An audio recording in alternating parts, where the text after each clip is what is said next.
ভারত কি শেষ পর্যন্ত শেখ হাসিনাকে বাংলাদেশের হাতে তুলে দেবে, নাকি বাংলাদেশের নতুন সরকারের প্রবল চাপ থাকা সত্ত্বেও দিল্লির নিরাপদ আশ্রয়েই থাকবেন শেখ হাসিনা?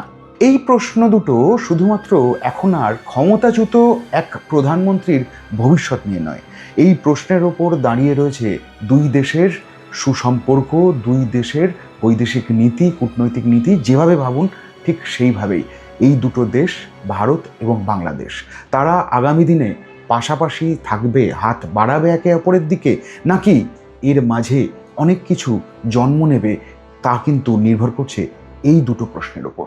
বাংলাদেশের প্রধানমন্ত্রী তারেক রহমান কিন্তু পরিষ্কার দিল্লিকে বুঝিয়ে দিয়েছেন, ভারতের সঙ্গে সুসম্পর্ক বজায় রাখতে বা সম্পর্কের মধ্যে যদি কোনো শৈত্য এসে থাকে, যদি দু দেশের মধ্যে যদি বরফ তৈরি হয়ে থাকে, শীতলতা তৈরি হয়ে থাকে, তা কাটানোর জন্য বাংলাদেশের সরকার তৈরি, কিন্তু তার জন্য একটা উপযুক্ত পরিবেশ তৈরি করতে হবে ভারতকে।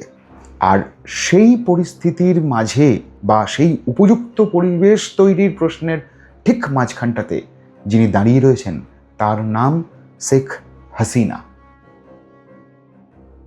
দেখুন, এই মুহূর্তে পরিস্থিতি যা, সেটা যদি পর্যবেক্ষণ করতে যাই বা যদি পর্যালোচনাও করতে যাওয়া হয়, যদি বিশ্লেষণ করতে হয়, তাহলে একটা ব্যাপার খুব স্পষ্ট।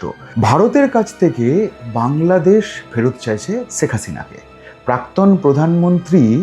বাংলাদেশের প্রাক্তন প্রধানমন্ত্রী ভারতের মাটি ব্যবহার করে বাংলাদেশের রাজনৈতিক মহলে যে চাঞ্চল্য তৈরি করেছেন, সেটা কোনোভাবেই বাংলাদেশের নতুন সরকার মেনে নিতে পারছে না। এটা নিয়ে কোনো দ্বিমত নেই যে ভারত এই মুহূর্তে কোনো চূড়ান্ত সিদ্ধান্ত নেয়নি। এই সিদ্ধান্ত কবে নেবে সেটা নিয়ে নানান মহলে নানান বক্তব্য রয়েছে।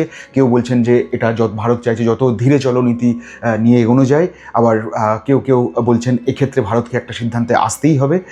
সব মিলিয়ে পরিস্থিতি যাই হোক না কেন, ভারত কিন্তু বাংলাদেশ প্রত্যার্পণ চাইলো বলেই সঙ্গে সঙ্গে ভারত সেই দাবি মেনে নেবে, ব্যাপারটা কিন্তু এরকম নয়। ভারত কিন্তু আইন এবং বিচার বিভাগীয় ব্যবস্থার মধ্যে দিয়ে বাংলাদেশের প্রত্যার্পণ দাবি কতটা যুক্তিযুক্ত, কতটা জোরালো এবং কতটা প্রয়োজনীয়, তা কিন্তু বিচার বিশ্লেষণ করবেই, এ নিয়ে কোনো সন্দেহ নেই। তাহলে ভারত কি করবে? পুরনো বন্ধু শেখ হাসিনার পাশেই থাকবে, নাকি বাংলাদেশের সঙ্গে যে সম্পর্ক, যা এখন খানিকটা ছাড়া হয়ে রয়েছে, দু পক্ষই একটু দূরে দূরে থাকতে পছন্দ করছে, সেই সম্পর্ককে ঠিক জায়গায়, মজবুত জায়গায় একে অপরের হাত ধরার জন্য বাংলাদেশের দাবি মেনে নেবে, শেখ হাসিনাকে ফেরত পাঠিয়ে দেবে? এই নিয়েই কিন্তু আমাদের আজকের চর্চা। এবং সবচেয়ে বড় ব্যাপার হচ্ছে যে এই পরিস্থিতি নজরে রাখার জন্য যা ঘটছে, গত এক সপ্তাহ ধরে যা ঘটছে, সেটা নিয়ে যদি একটু বিশ্লেষণ করা যায়, সেটা নিয়ে যদি একটু নজর রাখা যায়, একটু চোখ রাখা যায়, তাহলে কিন্তু মোটামুটি পুরো ব্যাপারটা পরিষ্কার হয়ে যাবে আসলে কি স্ট্যান্ড আগামী দিনে নিতে চলেছে ভারত বা বাংলাদেশি, বা এই মুহূর্তে কি বলতে চাইছে, কি তাদের দাবি, কি তাদের জোরালো শর্ত তারা ইতিমধ্যেই পেশ করে ফেলেছে। দেখুন, ভারত বাংলাদেশের পরিস্থিতি আজকের এই জায়গায় এসে পৌঁছালো কেন, সেটা যদি বুঝতে হয় তাহলে কিন্তু আপনাকে 2024 সালে 5 আগস্ট ফিরে যেতে হবে। সে সময় বাংলাদেশে চলছে বিপুল ছাত্র আন্দোলন, যুবরা রাস্তায় নেমে পড়েছেন, একটা চরম একটা পরিস্থিতি তৈরি হয় এবং সরকার বিরোধী একটা তুমুল বিক্ষোভ জনমানুষে তৈরি হয়, যার সামনে কার্যত নিজের ক্ষমতা হারাতে বাধ্য হন তখনকার প্রধানমন্ত্রী শেখ হাসিনা। তিনি দেশ ছাড়তেও বাধ্য হন, একই সঙ্গে তিনি ভারতে চলে আসেন, ভারত তাকে আশ্রয় দেয়। কিন্তু হাসিনার বিরুদ্ধে ছিল মানবতা লঙ্ঘনের অভিযোগ এবং তার বিরুদ্ধে আন্দোলন স্তিমিত করার জন্য হত্যাকাণ্ডের অভিযোগও তার বিরুদ্ধে ছিল। এই জোড়া অভিযোগ নিয়ে তার বিরুদ্ধে এবং একাধিক আরও অনেক নানান মামলা তার বিরুদ্ধে ছিল। এই নিয়ে আদালতে তার মামলা চলে এবং শেষ পর্যন্ত তাকে দোষী সাব্যস্ত করা হয়। 2025 সালের নভেম্বর মাসে তাকে মৃত্যুদণ্ড পর্যন্ত দেওয়া হয়েছে। যদিও শেখ হাসিনা কিন্তু এই সমস্ত অভিযোগ কিন্তু উড়িয়ে দিয়েছেন, তিনি কোনোটাই মানতে রাজি হননি। শেখ হাসিনা সরকারের পতনের পর ওই পরিস্থিতিতে দেশের হাল ধরেছিলেন মোহাম্মদ ইউনূস। তিনি ওই সময়টা দেশে যাতে একটা শান্তি ফিরে আসে, যাতে শাসন ব্যবস্থা আবার সুস্থির হয়, সে চেষ্টা তিনি করেছিলেন। এবং 2026 ফেব্রুয়ারি মাসে সাধারণ জেনারেল ইলেকশন হয় এবং তাতে তারেক রহমান ভোটে জিতে, বিএনপির নেতা তারেক রহমান ভোটে জিতে দেশের প্রধানমন্ত্রী নির্বাচিত হন। এরপর থেকেই কিন্তু পরিস্থিতি আস্তে আস্তে একটু একটু করে বদলাতে শুরু করে। ঠিক তখন থেকেই দুদিকেই, ভারত এবং বাংলাদেশে দুদিকেই কিন্তু একটা প্রশ্ন আস্তে আস্তে জন্ম নিতে শুরু করে, তাহলে সরকার তো নতুন তৈরি হলো, দেশের শাসন ব্যবস্থা তো অনেকটাই সুস্থির হয়েছে, মানুষও তো অনেকটা থিতিয়েছেন, তাদের সমস্ত কিছু সরকারের দিকে তাকিয়ে রয়েছেন তাদের আগামী ভবিষ্যৎ চালানোর জন্য। এই পরিস্থিতিতে তাহলে ব্যবসা বাণিজ্য এবং সমস্ত ভাবনা চিন্তা যদি এক জায়গায় করতে হয়, তাহলে ভারত বাংলাদেশের সম্পর্ক কী হবে? কিন্তু মজার কথা হচ্ছে, সরকার বদলালেও দু দেশের সম্পর্ক ঠিক হলো না। তার পেছনে কারণ কিন্তু শেখ হাসিনা। তিনি ভারতবর্ষের মাটিতে বসে যে সম্প্রতি যে সাংবাদিক সম্মেলন করেছেন, তাতেই বাংলাদেশের রাজনৈতিক পরিস্থিতিতে নাকি একটা অন্য আবেগ তৈরি হয়েছে, এই অভিযোগ উঠছে। তিনি তার ভারতবর্ষ থেকে তিনি বাংলাদেশের রাজনৈতিক পরিস্থিতি নিয়ন্ত্রণ করার চেষ্টা চলছেন, এই অভিযোগও উঠেছে। বাংলাদেশের কাছে একদিকে তিনি পলাতক, আবার অন্যদিকে তিনি দিল্লির আশ্রয়ে রয়েছেন। ফলে বাংলাদেশ কিন্তু আরও একটা দাবি তোলা শুরু করে দিয়েছে, সেটা হচ্ছে যে হাসিনা ভারতবর্ষের মাটিতে বসে যদি কোনো রাজনৈতিক কর্মকাণ্ড যদি চালিয়ে যেতে চান, বাংলাদেশের রাজনীতিকে নিয়ন্ত্রণ করার চেষ্টা যদি চালিয়ে যেতে চান, তাতে যে প্রচ্ছন্ন ভারতের মদত রয়েছে সেটা কিন্তু ভারত অস্বীকার করতে পারে না। যদিও ভারত এই অভিযোগ একদম নস্যাৎ করে দিয়েছে। ভারতের পরিষ্কার বক্তব্য হচ্ছে যে শেখ হাসিনা তিনি ব্যক্তিগতভাবে কি করবেন সেটা তাঁর বিষয়, তা এই ব্যাপারে ভারতের কোনো মতামত নেই, ভারতের কোনো এমনকি ভারতের কোনো সমর্থনও নেই, পক্ষপাতিত্বও নেই। ঠিক এই পরিস্থিতিতে দুদেশের মধ্যে কূটনীতির বল গড়ানোর কাজ শুরু হয়ে যায়। ভারতের তরফ থেকে গত একটা সপ্তাহ ধরে দ্বৈতের কাজ চালানো হয়, যাতে তারেক রহমান বাংলাদেশের প্রধানমন্ত্রীকে যাতে ভারত সফরে নিয়ে আসা যায়। শোনা যাচ্ছিল যে আগস্টের তৃতীয় সপ্তাহে অর্থাৎ 20 থেকে 25 তারিখের মধ্যে তারেক রহমান ভারতবর্ষে আসতে পারেন। তার জন্য একটা তোড়জোড়ও শুরু হয়ে গেছিলো। তারেক রহমানের সঙ্গে যারা আসবেন বা তারেক রহমানের জন্য একটা বন্ধুত্বের হাত বাড়িয়ে দেওয়া, নানা রকমভাবে চেষ্টা করা, তাদের জন্য উপহার কিনে নানানভাবে যাতে সম্পর্ক আবার আগের মতন একটা বন্ধুত্বের চেহারা নেয়। এই পরিস্থিতি কিন্তু শেষ পর্যন্ত কোথাও না কোথাও ধাক্কা খেয়েছে এবং এই ফলাফল এখনো পর্যন্ত অমীমাংসিত বলে ধরা হচ্ছে। তার কারণ হচ্ছে বাংলাদেশ এই মুহূর্তে দুটো শর্ত আরোপ করেছে, যে দুটো শর্তকে অত্যন্ত জোরালো শর্ত বলে মনে করা হচ্ছে, এবং যে দুটো শর্ত ভারতের পক্ষে পূরণ করা, মানে অন্য একটা শর্ত পূরণ করলেও করতে পারে ভারত, কিন্তু আরেকটি শর্ত পূরণ করা ভারতের পক্ষে যে অত্যন্ত কঠিন, এ নিয়ে কোনো সন্দেহ নেই। এই যে ফলাফল অমীমাংসিত বললাম, তার কারণটা কি? তার কারণ হচ্ছে যে ভারতবর্ষের বুক থেকে শেখ হাসিনা যেহেতু একটা সাংবাদিক সম্মেলন করেছেন এবং তার একটা তুমুল প্রতিক্রিয়া তৈরি হয়েছে, সেটার কারণেই বাংলাদেশের তরফ থেকে কিন্তু বলা হচ্ছে যে এই মুহূর্তে তারেক রহমানের পক্ষে ভারত সফর করা তার রাজনৈতিক ক্যারিয়ারের পক্ষে অত্যন্ত বড় প্রশ্নের মুখে, বা তার রাজনৈতিক ক্যারিয়ারটা অত্যন্ত বড় প্রশ্নের মুখে দাঁড়িয়ে যাবে। কারণ তিনি দেশের প্রধানমন্ত্রী, তাকে অনেক কিছু শর্ত পূরণ করতে হয়, দেশের মানুষের কথা ভাবতে হয়। এই পরিস্থিতিতে তিনি যদি ভারতবর্ষে আসেন, তাহলে কোথাও না কোথাও তার ক্যারিয়ার নিয়ে একটা প্রশ্ন উঠে যেতে পারে। আর ঠিক সেই কারণে বাংলাদেশ দুটো শর্ত আরোপ করেছে। প্রথম শর্ত, নিশ্চিতভাবেই এটা নিয়ে ভাবার কোনো দরকার নেই যে শেখ হাসিনাকে প্রত্যর্পণের দাবি করা হয়েছে। এই দাবিটা করার পেছনে একটা লজিকও তুলে ধরা হচ্ছে যে ভারতে যদি তারেক রহমানকে আসতে হয়, বাংলাদেশের প্রধানমন্ত্রী ভারত সফরের জন্য একটা অনুকূল পরিবেশ তৈরি করতে হবে। যদি সেই পরিবেশ তৈরি হয়, যদি সেই পরিবেশ তৈরি করতে ভারত আগ্রহী হয়, তাহলে দুটো শর্ত পূরণ করতে হবে। সেই শর্ত দুটোর মধ্যে একটা তো বললাম, শেখ হাসিনাকে প্রত্যর্পণ করা, আর দ্বিতীয় শর্তটা হচ্ছে ইনকিলাব মঞ্চের আহ্বায়ক উসমান হাদির খুনিদের ফেরত দেওয়ার দাবিটাও তোলা হয়েছে বাংলাদেশের তরফে। অর্থাৎ বাংলাদেশ কিন্তু একটা নয়, একসঙ্গে দুটো শর্ত তুলে ধরেছে।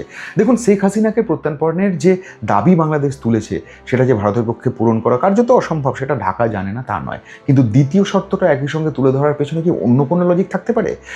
কোথাও এটাও মনে হতে পারে হয়তো যে ভারতের সঙ্গে বাংলাদেশ যে বল দেওয়া নেওয়ার কাজটা শুরু করেছিল, সেটা থেকে খানিকটা দূরে থাকতে চাইছে বলে এরকম দুটো জোরালো শর্ত তুলে ধরেছে। আবার আরও একটা জিনিস এর মধ্যে থাকতে পারে, সেটা হচ্ছে যে ভারত এই ক্ষেত্রে কি করে সেটাও বাংলাদেশ নিবিড়ে পর্যবেক্ষণ করতে চাইছে, সেটাও কিন্তু একটা লজিক হতে পারে। অর্থাৎ ভারত বাংলাদেশের সম্পর্ক এখন শুধুমাত্র যে দু দেশের বাণিজ্যিক সম্পর্ক রাস্তা খুলে গেল, আবার নতুন করে বাংলাদেশের পথ ব্যবহার করলো ভারত, বাংলাদেশও ভারতে তাদের নানান সুবিধাগুলো পেল, এটার ওপর শুধুমাত্র দাঁড়িয়ে নেই। এর মধ্যে শেখ হাসিনার একটা শেখ হাসিনা চরিত্র হিসেবে যে অত্যন্ত গুরুত্বপূর্ণ হয়ে উঠেছেন, গুরুতর হয়ে উঠেছেন, এ নিয়ে কোনো দ্বিমত নেই। এই পরিস্থিতিতে ঢাকা কি মন্তব্য করেছে গতকাল সেটাও খুব জরুরি। সেটা জানতে পারলে মানে ঢাকার বিদেশ মন্ত্রক কি ভাবছে সেটা কিন্তু বেশ খানিকটা পরিষ্কার হয়ে যাবে। তখন কিন্তু একটা বিশ্লেষণে আসা, একটা পর্যবেক্ষণের দিকে নজর রাখতে রাখতে মোটামুটি একটা কোন দিকে পরিস্থিতি গড়াচ্ছে, গতি প্রকৃতি কোন দিকে যাচ্ছে সেটা কিন্তু খানিকটা বোঝা যেতে পারে। বাংলাদেশের বিদেশ মন্ত্রকের যিনি মুখপাত্র শাহিদুল করিম, তিনি যে বক্তব্য রেখেছেন তাতে কিন্তু একটা ধোঁয়াশা তৈরি হয়েছে। তিনি বলেছেন যে দুটো দেশই তারেক রহমানের যাতে ভারত সফর হয় সেই নিয়ে যোগাযোগ রাখছিল কয়েক সপ্তাহ ধরেই, তাদের ভাব আদান প্রদানও চলছিল। কিন্তু এই পরিস্থিতিতে 5 আগস্ট যে বক্তব্য শেখ হাসিনা তুলে ধরেছেন ভারতের মাটি থেকে, যে প্রেস কনফারেন্স তিনি করেছেন, তাতে দুদেশের সম্পর্কের মাঝে আরেকটা নতুন সমীকরণ এসে গিয়েছে। অর্থাৎ তিনি এটা বোঝাতে চেয়েছেন যে কোথাও না কোথাও শেখ হাসিনার এই বক্তব্য বাংলাদেশ কোনো অবস্থায় মেনে নিতে পারছে না, এবং তাতে দুদেশের মধ্যে এই যে গত কয়েক সপ্তাহ ধরে যে ভাবের আদান প্রদান বা খানিকটা সম্পর্ক মেরামতের যে চেষ্টা চলছিল সেটা আবারও নতুন করে ছেদ পড়েছে, এবং দুদেশ আবার যে দূরত্বে দাঁড়িয়েছিল ঠিক সেই দূরত্বেই আবার ফিরে গিয়েছে।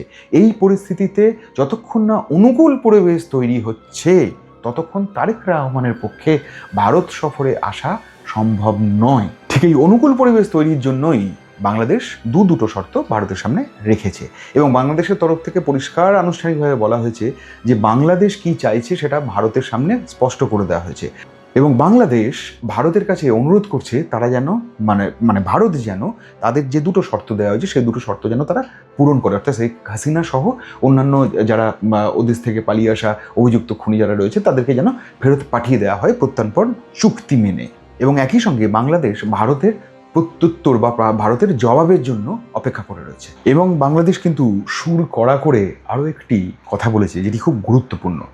বাংলাদেশ অন্যান্য রাষ্ট্রের সঙ্গে বন্ধুত্বের ক্ষেত্রে যে নীতি মেনে চলে বা যে নিয়ম নীতির উপর দাঁড়িয়ে থেকে অন্য রাষ্ট্রের সঙ্গে বন্ধুত্বের সম্পর্ক তৈরি করে বা বন্ধুত্বের হাত বাড়ায়, ভারতের ক্ষেত্রেও সেই নীতি তারা মানবে। অর্থাৎ সার্বভৌমত্ব, সাম্য এসবের পাশাপাশি এক দেশ অন্য দেশের আভ্যন্তরীণ বিষয়ে নাক গলাবে না, সেটাও তাদের কাছে সেটাও সেই বার্তাও তারা স্পষ্ট করে তুলে ধরতে চাইছে ভারতের সামনে। অর্থাৎ পরিস্থিতি কিন্তু জটিল ক্রমশ হচ্ছে, জটিল ছিলই, সেই জট আরও পাকিয়ে যাচ্ছে।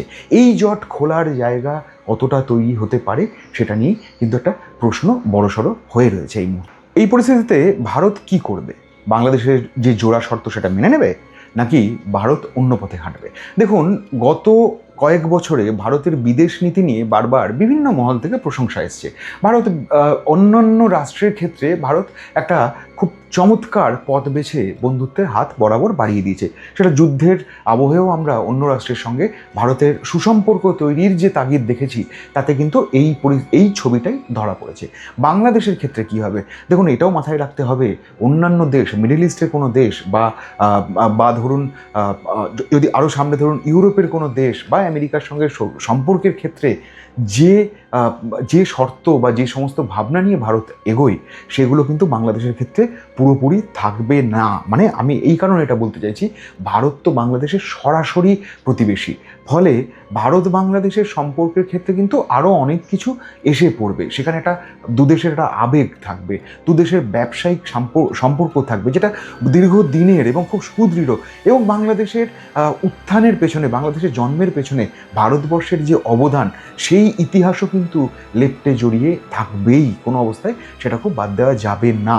তো এই পরিস্থিতিতে ভারত বাংলাদেশের সঙ্গে সম্পর্ক পুনরুদ্ধারের ক্ষেত্রে বা দুদেশের সম্পর্কের বা বন্ধুত্বের যে দৃঢ়তা যা আগে ছিল, যা অতীতে ছিল, বিশেষ করে শেখ হাসিনার সময় যে সম্পর্ক ছিল, যা অস্বীকার করা যাবে না, শেখ হাসিনা কিন্তু অনেক ক্ষেত্রেই ভারত বাংলাদেশ সম্পর্কের, বৈদেশিক সম্পর্কের ক্ষেত্রে খুব গুরুতর ভূমিকা নিয়েছিলেন। সেটা বাণিজ্যিক হোক বা তিস্তা জল চুক্তি হোক বা যে ধরনের বিষয় আপনার মাথায় আসছে, সেটা বাংলাদেশের পুনর্গঠনের ক্ষেত্রেও হোক, এই পরিস্থিতি কিন্তু অতীতে দেখা গিয়েছিল।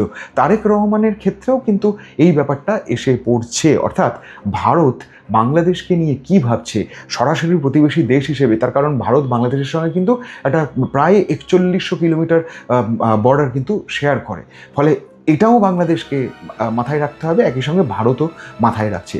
ফলে দু দেশের এই সম্পর্ককে আবার নতুন জায়গায় ফিরিয়ে আনার ক্ষেত্রে বা সে সম্পর্কে আবার যে শৈত্য রয়েছে, যে মনোমালিন্য রয়েছে, খানিকটা দূরত্ব রয়েছে, সেটা সবটাই মোছার ক্ষেত্রে ভারত কী পদক্ষেপ নেয় সেটা দেখার জন্য কিন্তু গোটা উপমহাদেশ এই মুহূর্তে অপেক্ষা করে রয়েছে। এই উপমহাদেশ কথাটা বললাম, এর পেছনে কিন্তু আরও অনেক দেশের অনেকগুলো লজিক যুক্তি কিন্তু এর মধ্যে জুড়ে যেতে পারে। ফলে ভাবনা চিন্তা অনেকভাবেই নানান মহলে কাজ করছে, এবং যারা ধরুন বৈদেশিক নীতি নিয়ে যারা কাজ করেন বা যারা বৈদেশিক নীতি দীর্ঘদিন ধরে ফলো করে আসছেন, তারা কিন্তু এই পরিস্থিতিটার দিকে আরও বেশি করে নজর রেখেছেন। বাংলাদেশ একটা দুটি শর্ত আরোপ করেছে। বাংলাদেশ পরিষ্কার জানিয়েছে তাদের কি মনোভাব, তারা এও জানিয়েছে তারা ভারতের জবাবের জন্য অপেক্ষা করছে। কিন্তু ভারত এই মুহূর্তে দুটো জবাব একসঙ্গে দিতে পারবে না, সেটা নিয়েও কোনো সন্দেহ নেই। শেখ হাসিনার ক্ষেত্রে ভারত একরকম মনোভাব নেবে, এবং অন্য যুক্তির ক্ষেত্রে বা অন্য শর্তে যা বাংলাদেশ আরোপ করেছে সেটার ক্ষেত্রে ভারত অন্যরকম পদক্ষেপ নেয় কি না, এই দুটোর ক্ষেত্রে ভারতের মনোভাব কী হবে সেদিকে কিন্তু আমাদের নজরও রইল। আজকে তাহলে ভিডিও এই পর্যন্ত। আমি অভিষেক সেনগুপ্ত এখানেই শেষ করছি। দেখা হচ্ছে পরের ভিডিওতে।